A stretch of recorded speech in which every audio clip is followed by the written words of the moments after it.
Can you both describe the professional relationship between Valentine and Gazelle? Fusional. Professional relationship?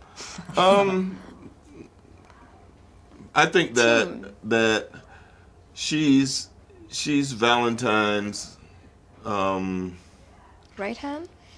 Well, even more than that, I think Associate. she's the side of Valentine that is not physical, that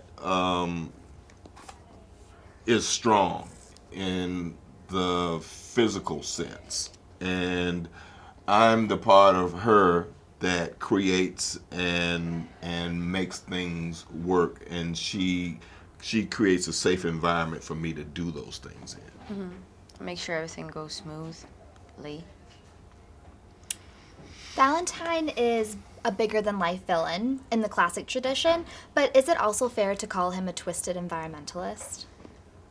No, I mean he has a very very clear idea about how to save the planet, and I think for a number of years his environmental ideas have had a lot of merit and have produced great results for the planet and for people in general.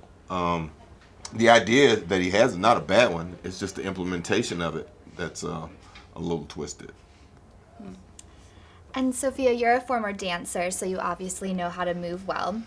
But martial arts maneuvers were huge for this film. Can you describe your physical training? It was 3 months of intense learning, martial arts, boxing, and all that. And I had to go through that, having never done it before. I think being a dancer allowed me to approach the movement and learn the choreography and mimic precisely what they were doing. Now, the bigger challenge was to actually hit every single move and to actually look like a strong fighter. You never had a fight in your life? Not that kind. When I was really young, maybe. You are very Really? young. What are you talking about? That's true. When you were very young. Get out of here. Last year. Can you both discuss Matthew Vaughn's vision for the film and what specifically caught your interest? No.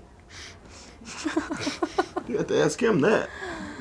We can tell you he's enthusiastic and that he made every day fun for us, that he created an environment that allowed us to be as free and open creatively as we wanted to be, and made sure, well, I intentionally go to work every day to have fun. I don't care if the movie's like a drama or whatever. I go to have a good time. Because that's what it is. It's fun to be able to inhabit another character and to tell a story and to be involved in that story and make that story come to life. So he was very open to our ideas. He was very open to our processes, and he allowed us to enjoy ourselves while we did it, and made sure that we had the space to have that fun. He really cares about it and he has fun. And it shows when you're on set. I had a great time watching him speaking about the characters and being very meticulous, paid attention to details. And he really geeks out of everything that you see in the film. He truly is that guy. Or even say, don't be so serious. These next questions are from the Associated Press. Sam being a villain in a comic franchise, how is that different from Nick Fury in the Marvel films? Actually, none whatsoever. It's kind of hard to tell what Nick Fury is, if he's a villain or he's a good guy. I mean, he works on the good side, but it's still difficult to tell. He's such an integral part of the shadow world. You never know. But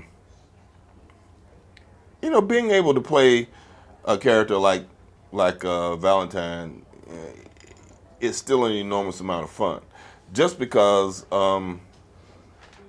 where he is or what people identify him as a villain doesn't necessarily make him a villain. Because in my mind, these Kingsman people, run around killing people with no government sanction.